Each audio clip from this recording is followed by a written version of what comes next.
Welcome to the Medical Mnemonist podcast, brought to you by Med School Coach. Each episode, take a journey into the top techniques for medical mnemonics, study skills, board exam tips, and accelerated learning in higher education. Now, here's your host, Chase DiMarco. It's been a while since we've covered medical mnemonics in any great detail. Now, granted, we have over 2 years of material if you go back and listen to past episodes, but I thought it would be a good idea to revisit some of these ideas, revisit some of these concepts, maybe update a couple of them from original episodes. And this first part, this mini-series that we're going to create on medical mnemonics is really going to focus on the visual marker, the visual image that you create or that someone else creates and you can use, and why this is important for our studies. Not just in medicine, but in general. These can be extremely strong tactics to use for any aspect of memory and later recall. So the visual marker is basically just an image, something goofy, something quirky, something that stands out. And if you've ever seen any of the mnemonics videos out there, whether it be something that I've created or sketchy or Picmonic, you'll notice there are a lot of different techniques, and generally we do something in sort of a cartoonish way because that's just easier to create, to mass produce so that others can see it. But of course, the visual in your head could be very different. It's going to be based on what your experiences are and what things you see when you close your eyes. Is it more realistic? Is it more cartoonish? Is it more, sketched out? Do you use fictional characters and places, or do you use real places and characters? Well, today, we're going to cover a little bit more detail about these mnemonics, how to do them, why do them, and also just how to strengthen the technique as you go along with this practice. Because creating visual mnemonics is a practice. It's sort of like I compare it to learning a language. You might start off a little slow, and as you develop your visual vocabulary, your visual dictionary, I should say, then it becomes easier because you can reuse a lot of the same images and topics and concepts later on. So why do we want to create these mnemonics, these visual images, these weird things to help us associate maybe abstract concepts or define facts with this image? Because visuals are so much stronger to our memory. And we know this from the basic quote that a picture is worth 1,000 words. This is very true. If you look at an image or a painting just for a split second and then look away or close your eyes, how many details can you remember from there? Can you remember the texture, the colors used? What images are there? How far away are they spaced from each other? What's the border of the image or picture like? There's so much you can go on and on and on about with all of the details in this single image that if you were to write it all out, it would be thousands of words long. So when we're trying to use these mnemonics, we're trying to condense information into smaller, more manageable chunks that are going to be easier to recall later on. Visual mnemonics are also a more creative way of learning. You have to put in a little work. You can have a little fun with it. It's much more enjoyable, for instance, than maybe taking notes and reviewing your notes or highlighting a textbook, which if you've listened to any of our past material, you know that a lot of that's not extremely useful for long-term recall. And there's a lot of debate, I would say, regarding creating your own mnemonics and using pre-made ones, such as from the companies earlier mentioned, or new companies that are constantly coming out. And I've changed my thought process on this a little bit over the past couple of years, because if you take in isolation, creating your own mnemonics are stronger because they're personalized to you. They're focused on the material that you are having trouble with, not what someone else is having trouble with. They're using factors that are associated to your life, your past experiences, your emotional tone in the past.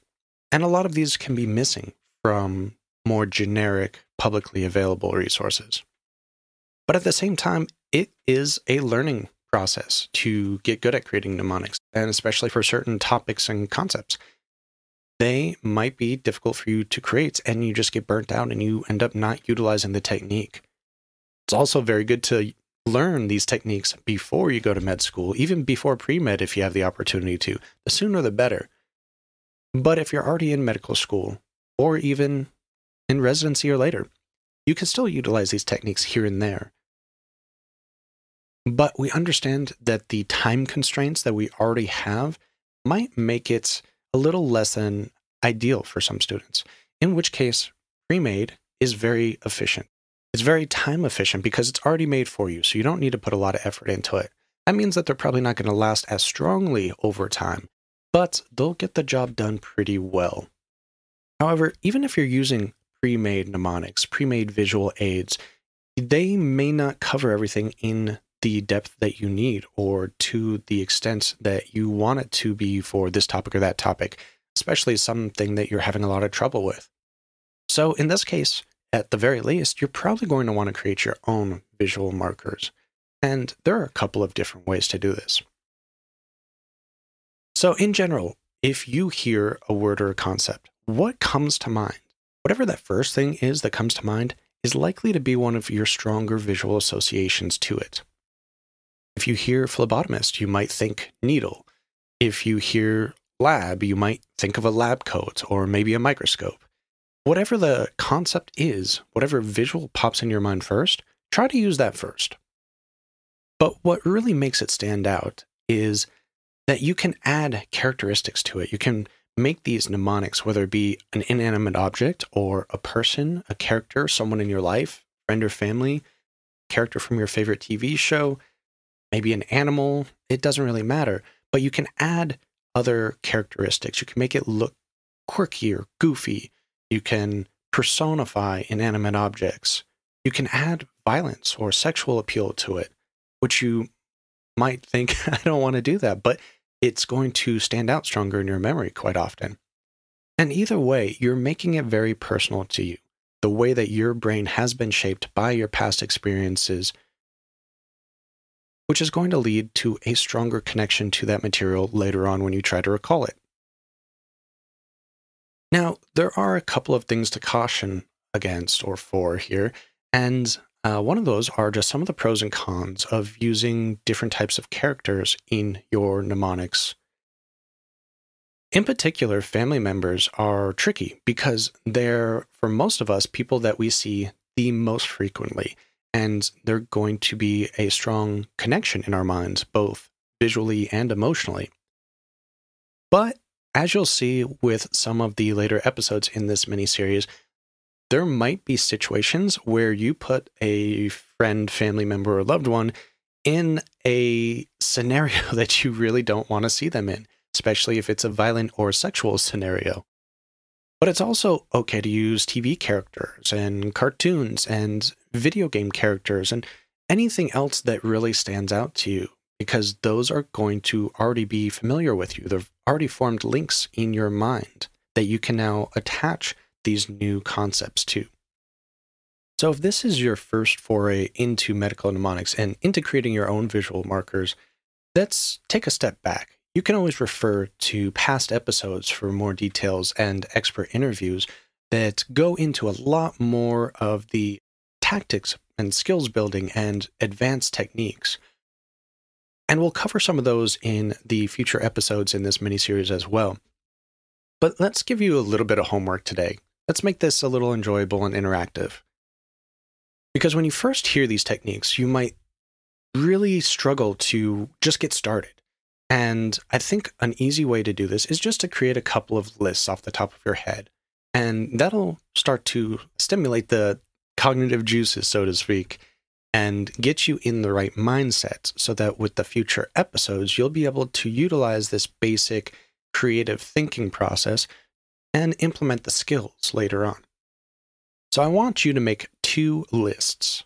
The first one, I want you to list every name that you can think of. This can be personal, friends, family. This can be characters, politicians, musicians, athletes, whatever you can think of, even cartoon characters and fictional characters. Feel free to add them. Anyone that you can picture, especially if you close your eyes, those I want you to put at the top of this list. And we'll come back to this list later. And the second homework assignment, this one's a little more complicated. It's not strictly making a list. I want you to create a list of 10 to 20 concepts in your current field of study, whether that be in general medicine or a particular discipline or subject that you're interested in. Pick 10 or 20 words, write those down, and then in a column next to them, I want you to try, and you don't need to be an artist, to draw out something that you associate with these terms or concepts. Just whatever comes to mind first. Again, it's not an artistic depiction. You're the only one that's going to see it. But I just want you to get used to trying to think about what visual image you can associate with different concepts. This will actually be sort of the start of your visual dictionary. So utilize these 2 homework assignments. If you're driving right now, do it as soon as you get home. Don't negate this, because we're going to build off of this skill a little bit more, bit by bit, over the next couple of episodes. If you don't have this to refer back to, you won't be able to participate in the future homework assignments too. I'm also going to recommend that you maybe have a little notepad, notebook, journal, something that you can write down these homework assignments in and your future creations. This is going to act as your memory notebook, your mnemonics notebook. So as we build these lists and we build these skills, you'll have a reference point to come back to, because it's really difficult to get all of this material the first time for some students. I know it was for me. And when we get into more advanced techniques, we're going to need a reference point in case we forget something down the road. We don't want to lose that visual mnemonic or later on that memory palace or whatever we've created because we forgot to write it down. So always have a reference to come back to. And if you would like a head start on some of the material that's to come in the next couple of weeks, feel free to buy our book, Read This Before Medical School. We have a great compilation of not only mnemonics techniques, but speed reading techniques, study skills, specific board exam test techniques, and charts that can help you find what mistakes you're making. Not just, oh, I got this wrong in microbiology, but was it because of this? Was it because of that? Things that we're not really taught in school, and they can really help you isolate your own personal weaknesses so that you can focus on them more. So if you would like that, Read This Before Medical School, we do have our free essentials guide that you can download at freemeded.org/medstudent. And I'll see you next week with our episode on mind maps, where we will try to bring back today's homework assignment.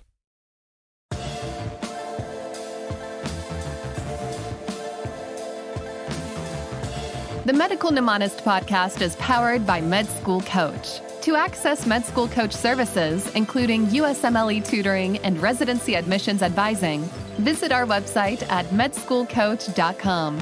Good luck as you prepare for your board exams, and we hope you tune in again next time.